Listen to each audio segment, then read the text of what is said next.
ओम श्री शक्ति नमः। ओम श्री शक्ति नमः। ओम श्री शक्ति नमः। ओम श्री शक्ति नमः। ओम श्री शक्ति नमः। 8वां अध्याय व्यास की तपस्या और वर प्राप्ति।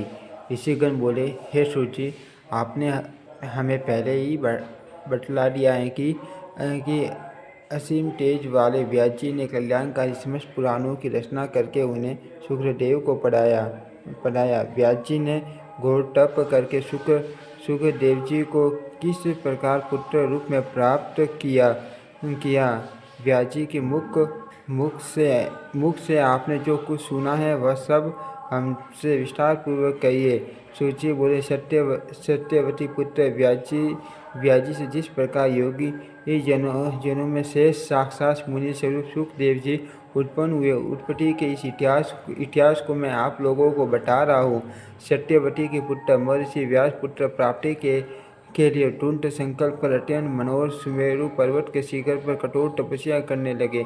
नारद जी से सुने गए एकाक्षर वाग बीज मंत्र का जप करते हुए तपोनिधि व्यास जी पुत्र प्राप्ति की कामना से प्रातपरा माँ माया में अपना ध्यान केंद्रित किए हुए मन ही मन सोच रहे थे कि अग्नि, भूमि, वायु एवं आकाश इनकी शक्ति से संपन्न पुत्र की मुझे प्राप्ति हो। इस प्रकार प्रभु संपन्न वे व्यास जी निराल रहते हुए 100 वर्षों तक शंकर एवं सदाशिव भगवती की आराधना में लीन रहे। अनेक विचार करते हुए महर्षि व्यास इस निष्कर्ष पर पहुँचे कि शक्ति ही सर्वत्र पूजनीय है। निर्बल प्राणी लोक में निंदा का पात्र होता है और शक्तिशाली की पूजा की जाती है। जहाँ पर्वत शिखर पर कर्णिकार पुष्प के अद्भुत वन में देवता एवं माँ तपस्वी मुनि वंद विहार करते हैं, जहाँ सूर्य, वसु, रुद्र, पवन, अश्विनी कुमार, दया एवं ब्रह्म वेताओं में श्रेष्ठ अन्य मुनिजन निवास करते हैं। मधुर संगीत की ध्वनि से मुखरित उसी सुमेरु पर्वत की चोटी पर सत्यवती नंदन धर्मात्मा व्यास जी ने तपस्या की। उनके इस तपस्सरण के प्रभाव से समग्र सरासर जगत व्याप हो गया और माँ मेघा संपन्न पराशर पुत्र व्यास जी की जटा अग्निवन हो गई। तदनंतर व्यास जी का यह तेज देख कर इंद्र भयभीत हो गए। तब इंद्र को भयाक्रांत तथा व्याकुल देखकर भगवान शंकर जी उनसे कहने लगे। शंकर जी बोले, हे सुरेश्वर, आपको क्या दुख है? ये इंद्र आज आप इस तरह भयग्रस्त क्यों हैं? तपस्वियों से कभी भी ईर्ष्या नहीं करनी चाहिए, क्योंकि मुनिगण मुझे शक्ति संपन्न जानकर ही तपस्या करते हैं। ये तपस्वी मुनि लोग कभी भी किसी का अपकार नहीं चाहते। शंकर जी के ऐसा कहने पर इंद्र उनसे बोले, व्यास जी ऐसा तप किस लिए कर रहे हैं? उनकी क्या मनोकामना है? शिव जी बोले, व्यास जी का पुत्र प्राप्ति की कामना से ये कठोर तप कर रहे हैं। इन्हें तपस्या करते हुए पूरे 100 वर्ष हो चुके हैं। अतः मैं इन्हें कल्याणकारी पुत्र प्रदान करूंगा। सूर्य बोले, दया भाव से युक्त प्रसन्न मुख वाले जगत गुरु भगवान शंकर इंद्र से ऐसा कहकर मुनि व्यास के पास जाकर बोले, हे वासवी पुत्र, उठो, आपको कल्याणकारी पुत्र अवश्य प्राप्त होगा। हे निष्पाप, आपका वह पुत्र सभी प्रकार के तेजों से संपन्न, ज्ञानवान, यशस्वी और सभी लोगों का सदा अतिशय प्रिय, समस्त सात्विक गुणों से संपन्न तथा सत्य रूपी पराक्रम से युक्त होगा।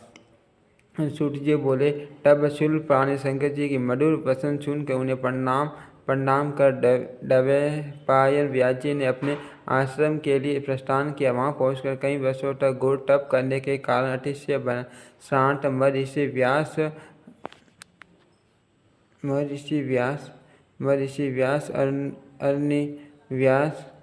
व्यास अग्नि में समाहित अग्नि को प्रकट करने की कामना से अग्नि मंथन करने लगे। मंथन कर रहे व्यास जी के मन में उस समय मान चिंता हो रही थी कि मंथन तथा अग्नि के पारस्परिक सहयोग से प्रकटित अग्नि को देखकर व्यास जी के मन में अचानक पुत्रोत्पत्ति का विचार आया कि अग्नि मंथन जनित अग्नि की भांति मुझे पुत्र कैसे उत्पन्न हो, क्योंकि पुत्र प्रदान करने वाली अग्नि रूपी वह रूपवती उत्पन्न कुल में उत्पन्न तथा पतिव्रता युवती स्त्री मेरे पास है नहीं। साथ ही पैरों की श्रृंखला के समान स्त्री को मैं कैसे अंगीकार करूं? पुत्र संपन्न करने में कुशल और पातिव्रत्य धर्म में सदा तत्पर रहने वाली पत्नी मुझे कैसे मिले। पति परायण ना निपुण रूपवती कैसे भी स्त्री हो, वह सदा बंधन की कारणी बनी रहती हैं। स्त्री सदा अपनी इच्छा के अनुसार सुख प्राप्त करना चाहती हैं। शंकर जी भी नित्य स्त्री के मोह पास में फंसे हुए रहते हैं। अतः अब मैं अत्यंत विषम ग्रस्ताश्रम धर्म को किस प्रकार अंगीकार करूं। व्यास जी ऐसा विचार कर ही रहे थे कि आकाश में समीप में ही स्थित घटासी नामक अप्सरा उन्हें दृष्टि गोचर हुई। संचल कटाक्षों वाली उस श्रेष्ठ अप्सरा को पास में ही स्थित देख कठोर नियम संयम धारण करने वाले व्यास जी शीघ्र ही कामबान से 8 अंगों वाले हो गए और सोचने लगे कि अब इस विषम संकट के समय में क्या करूं।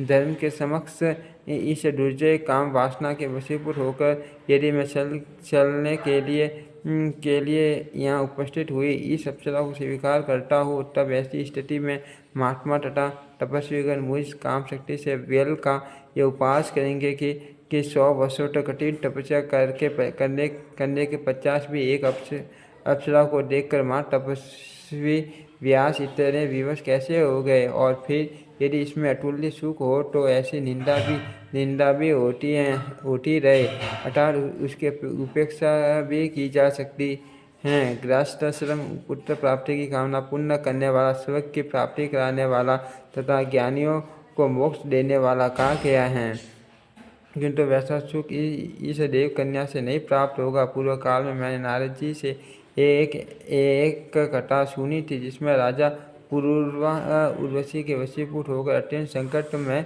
पड़ गए थे। इति श्रीमद्देवी भागवते महापुराणे अष्टादशास्त्र संहितायां प्रथम स्कंदे श्री वरदान वर्णन नाम 10वां अध्यायम्। ओम श्री शक्ति नमः। ओम श्री शक्ति नमः। ओम श्री शक्ति नमः। ओम श्री शक्ति नमः। ओम श्री शक्ति नमः।